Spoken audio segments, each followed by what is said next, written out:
In a city carved from steel and ruled by fear, one name echoed above all: Zoca.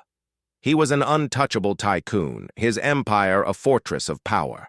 From his opulent mansion, Zoca commanded the city with an iron fist, barking orders that could make or break fortunes. But within this world of ruthless ambition lived his son, Zoho, a young man with a gentle heart.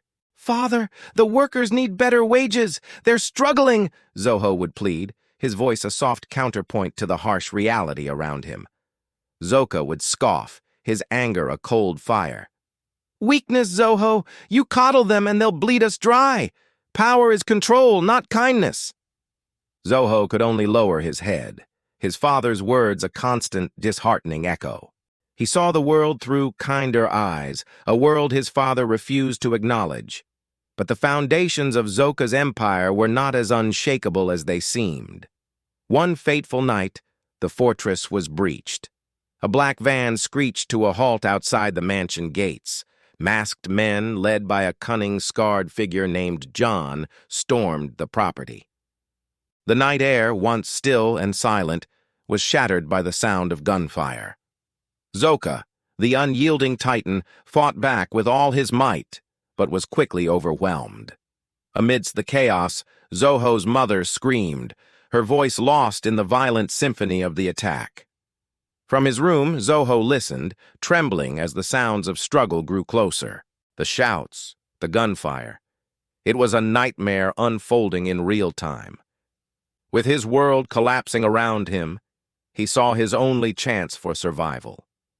He slipped out a window, his heart pounding in his chest, and disappeared into the darkness, barely escaping with his life. In a single night, Zoho lost everything. His father, his mother, his home, his entire world, all of it was stolen by John, a ruthless rival hungry for Zoca's throne. The boy who had known nothing but luxury was cast out, alone and adrift in a city that had once been his kingdom. The streets became his new brutal teacher.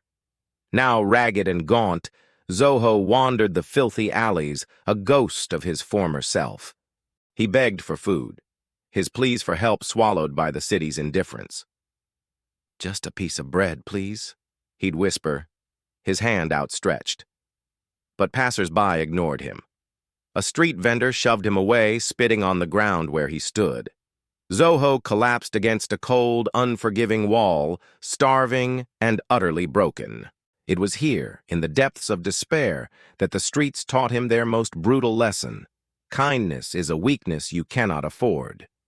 To survive, he needed something darker, something colder.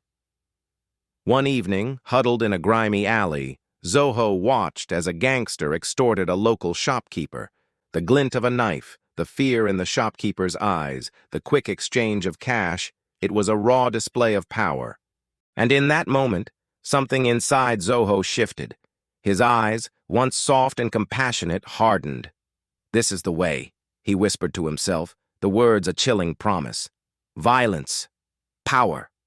He reached for a broken pipe lying in the filth, his grip tight, his knuckles white. The boy was gone. Months turned into a year. The city's underbelly became Zoho's new home. In a gritty, underground fight club, a different version of Zoho emerged. He was tougher now, his body and soul scarred by his new life. In the center of the ring, he moved with a brutal efficiency, landing a devastating punch that sent his opponent crashing to the canvas. The crowd roared its approval. A gang leader, watching from the sidelines, nodded, tossing a wad of cash at Zoho's feet. With every fight, every victory, his heart turned colder. The boy who had once begged for bread was a distant memory. A gangster had been born in his place. He climbed the ranks of this new world, his name whispered in the shadows. Soon he was no longer just a fighter. He was a leader. Dressed in sharp clothes, a stark contrast to his recent past, Zoho stood on a rooftop overlooking the sprawling city. His eyes, burning with ambition, were fixed on the glittering skyscrapers. Behind him, a small, loyal gang stood ready, their allegiance sworn to him. He was building his own empire, one forged not in boardrooms, but in the back alleys and fight clubs. Word travels fast in the criminal underworld. The news eventually reached the very top, to the man sitting in Zoca's old chair.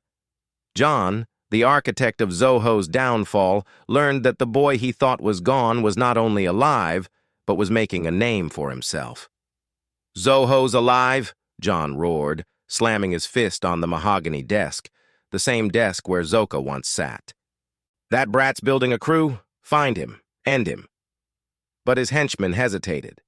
"He's not the kid you remember, boss," he warned. "He's different." A flicker of unease crossed John's face. He sensed a new threat, a ghost from his past returning not as a victim, but as a predator. Meanwhile, Zoho led his gang through the very streets that had nearly broken him. A new fire burned in his eyes, a fire of vengeance and reclamation. He stopped, his gaze locked on a distant skyscraper that pierced the night sky, his father's old headquarters, now John's throne.